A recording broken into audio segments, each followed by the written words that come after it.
ये गाड़ी है। अब मुझे बताएं, यहाँ गाड़ी के अंदर से कुछ नजर आ रहा है?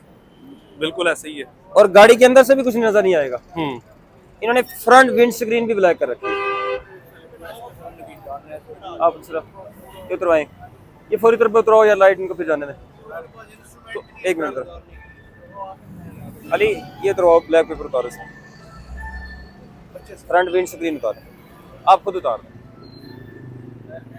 आप खुद उतार दें, सिर्फ विंड आप स्क्रीन देख उतार सकते दें, हैं कि बाकी जिला नहीं उतारे, बाकी आप खुद उतार अब दीजिएगा। पेपर को भी उतारा जा रहा है। चलें, बड़ी सख्त कार्रवाई की जा रही है। पूरा चलें, पेपर जो बाकी है चीजें वो आप आप खुद देख उतरवा सकते हैं दीजिएगा, मेहरबानी कि आपकी। अगर कैमरामैन आपको दिखाए तो इसको उतार दिया गया है। आप बीच में बैठ के ये उतारें, खुद उतारें, चलिए शाबाश।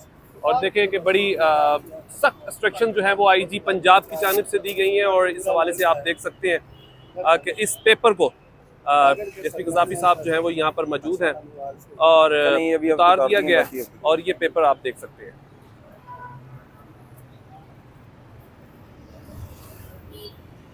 जीरो टॉलरेंस, ना कोई फ़ोन सुना जा रहा है और ना किसी हवाले से कोई बात सुनी जा रही है। सिर्फ ये देखें, बस ये कोई नहीं, उतर गया। उतार दिया गया मुकम्मल तौर पर।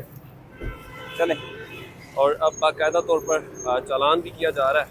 7 नंबर कोड में फाइन कर दो। अब ना ये आ जाए, ये उतर गया।